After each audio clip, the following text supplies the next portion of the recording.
मुंह से माफ करने में किसी को वक्त नहीं लगता, पर दिल से माफ करने में सारी उम्र बीत जाती है।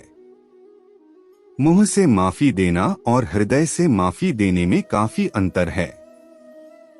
मुख द्वारा दिए गए माफी को तत्काल प्राप्त किया जा सकता है, किंतु दिल की माफी प्राप्त करने में उम्र बीत जाती है।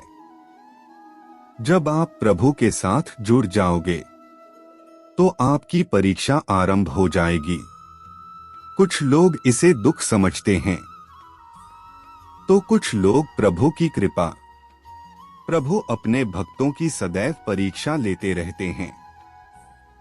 इस परीक्षा में भक्तों को अनेकों कष्टों का सामना करना पड़ता है। सामान्य लोग इसे अपना दुख मानकर पीछा छुड़ाते हैं। वही साधक तथा प्रेमी प्रभु की इच्छा समझकर उसका सामना करते हैं। जो है माखन चोर, जो है मुरली वाला, वही है हम सबके दुख दूर करने वाला।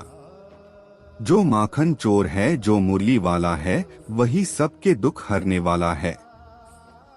संकट से बचाने वाला है और सुख का संचार करने वाला है।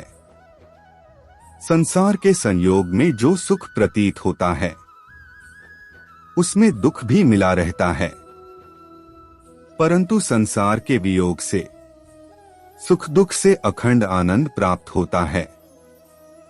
सांसारिक सुख क्षणिक होता है। जो सुख आज प्राप्त हो रहा है वह सुख स्थायी नहीं है। यह सुख आपके साथ सर्वथा नहीं रहने वाला। आपको दुख भी प्राप्त होगा, परंतु संसार से वियोग अर्थात मुक्ति परम आनंद को प्राप्त कराती है। यह ईश्वर तक पहुंच आती है। संबंध उसी आत्मा से जुड़ता है जिनका हमसे पिछले जन्मों का कोई रिश्ता होता है। वरना दुनिया के इस भीड़ में कौन किसको जानता है। माना जाता है जीवन के पूर्व कर्मों का फल इसी जन्म में प्राप्त होता है। जितने भी रिश्ते नाते सुख दुख व्यक्तिगत जीवन में प्राप्त होते हैं, वह पूर्व जन्मों का फल है। वरना कौन इतनी बड़ी दुनिया में आपसे दिल लगाता है। राधा कृष्ण का मिलना तो बस एक बहाना था। दुनिया को प्यार का सही मतलब समझाना था। राधा और कृष्ण दोनों अवतारी थे। दोनों का जन्म कुछ विशेष परिस्थितियों के लिए हुआ था। उन दोनों का मिलना बिछड़ना बस एक प्रक्रिया मात्र थी, जिसके माध्यम से प्रेम का वास्तविक रूप समाज में दिखाना था। प्रेम और आस्था दोनों पर किसी का जोर नहीं। यह मन जहां लग जाए वही ईश्वर नजर आता है। आस्था और प्रेम पर व्यक्ति का स्वयं नियंत्रण होता है। जहां आस्था और प्रेम लग जाता है, वही श्री कृष्ण के दर्शन हो जाता है, क्योंकि श्री कृष्ण सर्वव्यापी है। तेरे साथ को तरसे, तेरी बात को तरसे, तेरे होकर भी एक मिलन को तरसे। कृष्ण और राधा का प्रेम अविरल बहती गंगा के समान शुद्ध है। परस्पर एक होते हुए भी दोनों एक दूसरे से मिलने को तरसते हैं, एक दूसरे से बात करने को सोचते हैं। एक दूसरे के होकर भी मिलन की संभावना नहीं है।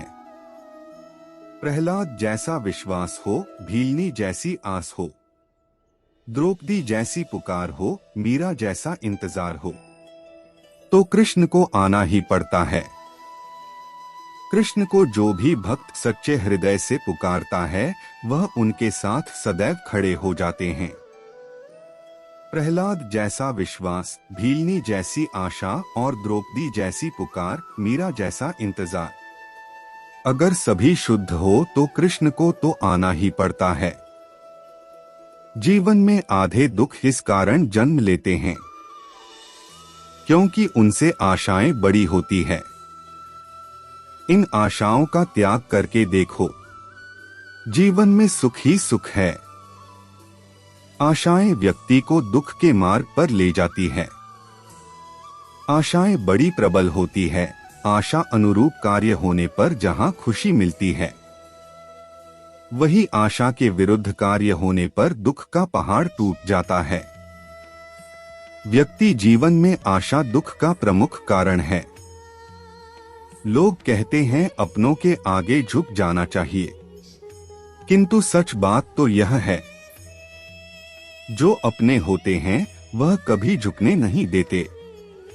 जो लोग यह कहते हैं अपनों के आगे झुकने में बुराई नहीं है, उन्हें यह भी मालूम होना चाहिए जो अपने होते हैं वह कभी झुकने नहीं देते।